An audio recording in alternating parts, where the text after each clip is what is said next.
the epic rise and fall of the Ottoman Empire.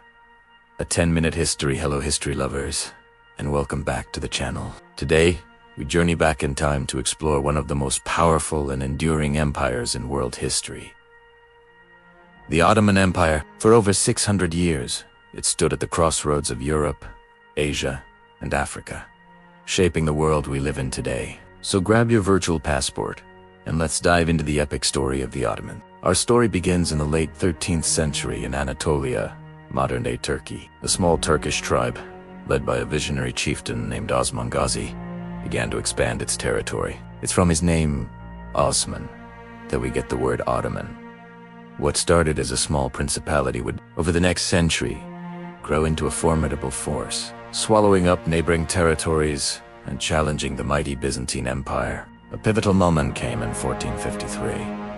After a grueling 53-day siege, the 21-year-old Sultan Mehmed II achieved the impossible. His massive cannons breached the legendary walls of Constantinople, a city that had stood unconquered for 1,000 years. The fall of Constantinople not only marked the end of the Byzantine Empire, but also established the Ottomans as a global superpower. Mehmed, now known as the Conqueror, made the city his new capital, renaming it Istanbul. This event sent shockwaves across Europe and reshaped the geopolitical landscape forever. The 16th century marked the golden age of the Ottoman Empire, largely thanks to one man, Suleiman the Magnificent. His reign, from 1520 to 1566, is considered the peak of Ottoman power, prosperity, and cultural achievement. Suleiman was a brilliant military strategist, a just lawgiver, and a grand patron of the arts. Under his command, the empire reached its greatest territorial extent, stretching from Hungary in the north to Yemen in the south, and from Algeria in the west to the borders of Persia in the east. The siege of Vienna in 1529 was a testament to his ambition.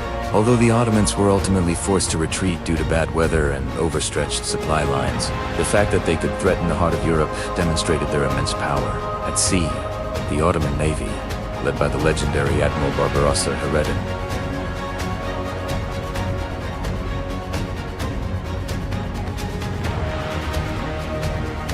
dominated the Mediterranean. The Battle of Preveza in 1538 secured Ottoman naval supremacy for decades, controlling vital trade routes and projecting power across the sea. But what was life like for the average person in the Ottoman Empire? It was a surprisingly diverse and cosmopolitan society. Istanbul, the heart of the empire, was a bustling metropolis, home to over 500,000 people from all corners of the world. You could hear dozens of languages spoken in the Grand Bazaar, a labyrinth of shops selling everything from Persian silks to Egyptian spices. The empire operated under the millet system, which allowed different religious communities like Christians and Jews to govern their own affairs according to their own laws. While not perfect, it was a remarkable system of tolerance for its time. Coffee houses were the social hubs of the empire, places where men gathered to drink the newly popular beverage, discuss politics, play chess, and listen to storytellers. Art and architecture flourished, with the master architect Mimar Sinan designing hundreds of magnificent mosques, bridges, and palaces that still stand today, like the stunning Suleimani Mosque.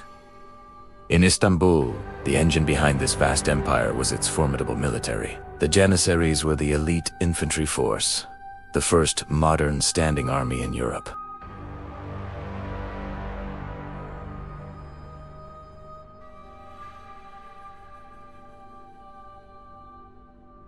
They were disciplined, skilled in firearms, and feared on the battlefield. The Sipahi cavalry were the other pillar of the army, granted land in exchange for military service, forming the backbone of the provincial forces. Now, for some fascinating facts you might not know.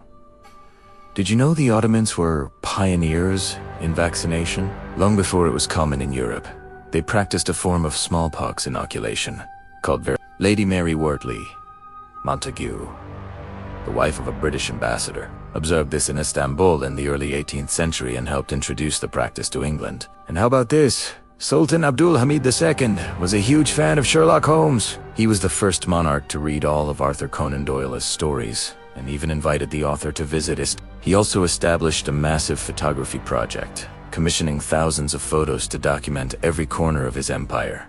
creating an incredible visual archive for us today. Also, tulips, often associated with the Netherlands, were actually a symbol of wealth and prestige in the Ottoman Empire long before they reached Europe.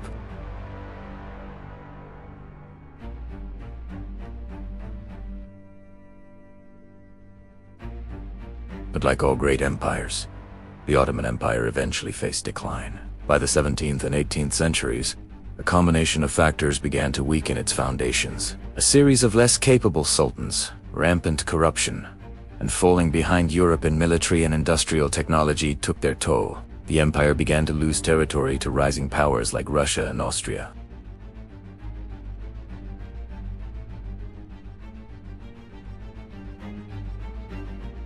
Throughout the 19th century, the empire became known as the sick man of Europe.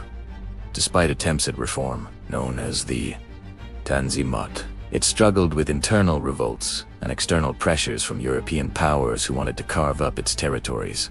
The rise of nationalism among its diverse ethnic groups further fractured the empire from within. The final blow came with World War I. The Ottoman Empire sided with the Central Powers Germany and Austria-Hungary.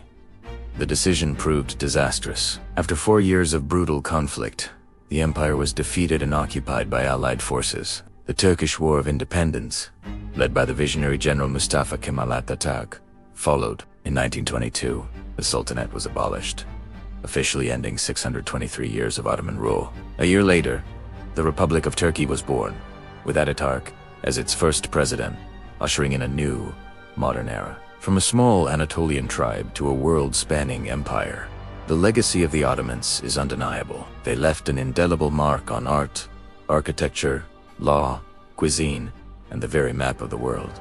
Their story is a powerful reminder of the rise and fall of civilizations, a saga of conquest, culture, and complexity that continues to fascinate us. Centuries later, thank you so much for joining me on this historical journey. If you enjoyed this video, please give it a thumbs up. And don't forget to subscribe and hit that notification bell for more deep dives into history. What empire should we explore next? Let me know in the comments below. Until next time, stay curious.